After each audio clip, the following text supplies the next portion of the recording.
is check, what are the types of checks or how to write a check, and some points to remember about check. These are the things we will learn today in this video. As I know that you already heard about the checks, it is one of the money transferring system or the payment system through which we can transfer the money from one person's bank account to another person's bank account. Even we can withdraw the money from the check at the bank's counter by visiting at the bank's counter. In the further video we see which kind of the check is that we get the encashment of the money.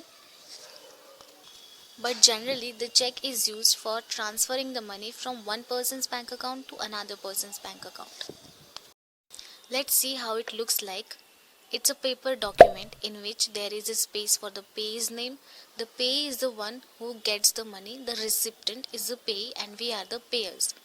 And then there is a amount in words, and in the right side there is a space for the amount in numbers, and then date, and in the right bottom of the check there is a space for the signature, and in the left bottom of the check there is a check number, and the next to it there is a MICR code.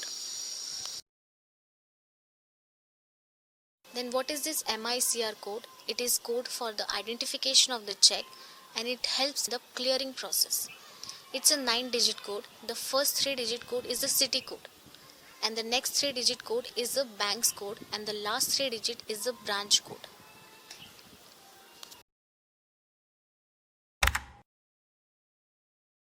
Then what are the types of checks?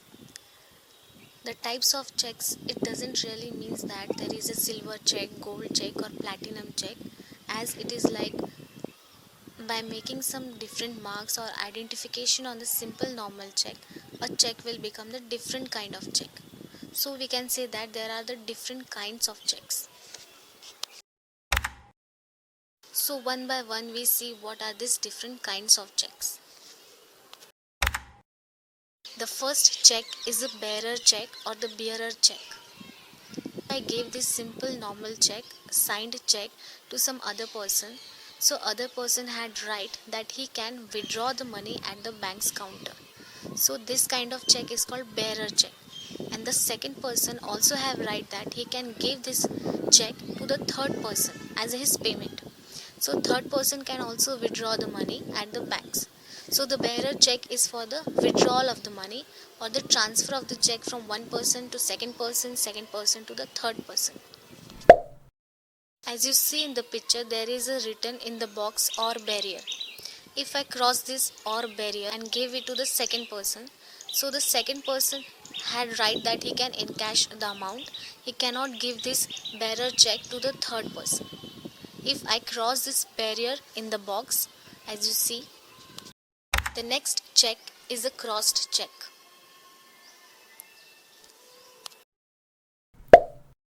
When I take a single check leaf and make two similar lines on the left side of the check, so this check will become the crossed check, and this cross line is for that the second person cannot get the encashment or the withdrawal of the money at the bank.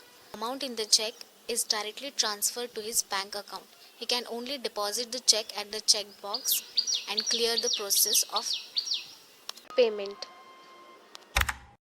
The next check is the account payee check.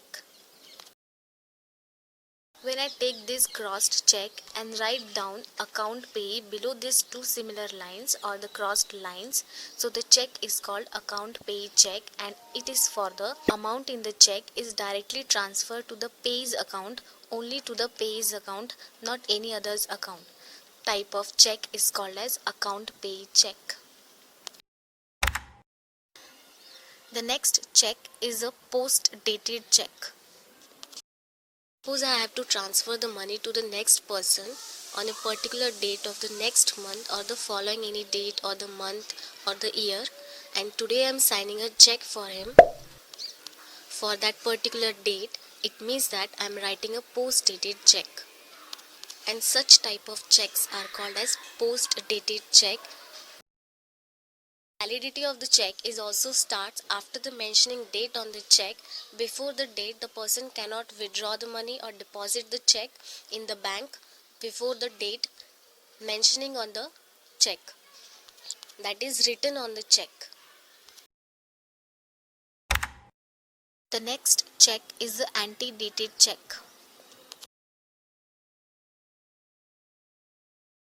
Suppose I am drawing a check for someone in today's date like 2021, and the check I write down the previous year's month or the previous date.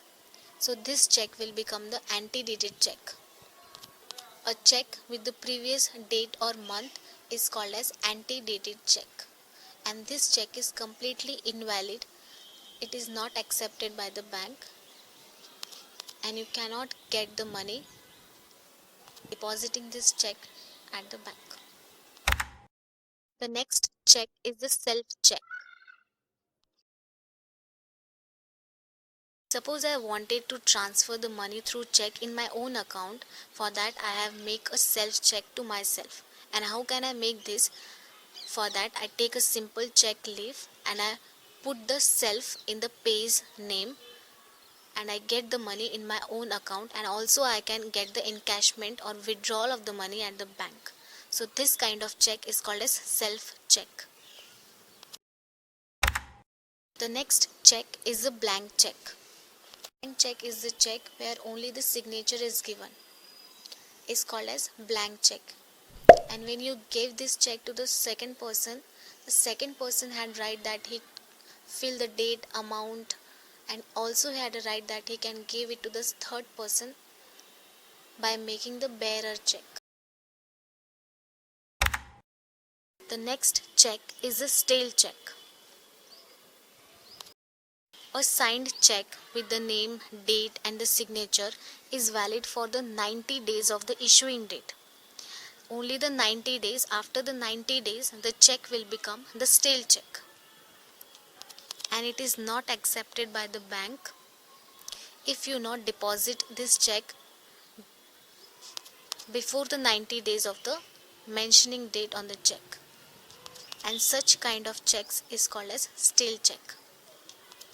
In some cases, bank can allow the validity of the check if you give the valid reason to the bank that somehow in situation I doesn't able to deposit this check. In such cases, bank may increase the validity of the check. The next check is a multilated check. If a signed check is ripped off into two pieces or multiple pieces, then this check is called as multilated check. Or even some important details of the check is missing, so this check is also called as multilated check. Some other important points you have to know while being writing a check for someone or for transferring the money through checks.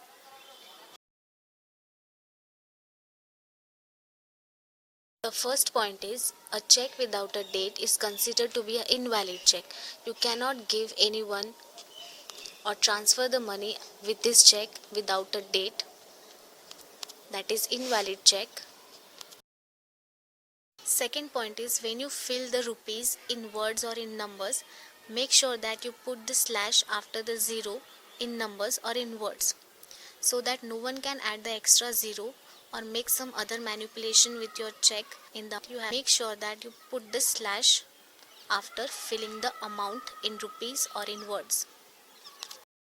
And the third point is it is absolutely safe to share this MICR code to the second person or the third person. Generally, most of the time, the schools and the colleges ask you the MICR code of your branch. It is for the direct depositing of the check to your bank account to the bank. Suppose if someone gave me a check of Axis Bank and I don't have account in the Axis Bank. So in that case, I fill the deposit slip and then deposit this Axis Bank's check in my own bank account. So I get the money in my account by filling this deposit slip with that. Or if someone gave me a check of SBI of XY branch and I had an account in that XY branch, so in that case I don't need to fill the deposit slip. I simply have to drop the check in the check box. I hope you understand how to write a check for someone and which kind of a check you have to write to make your payment safe and sure to the third person or the second person.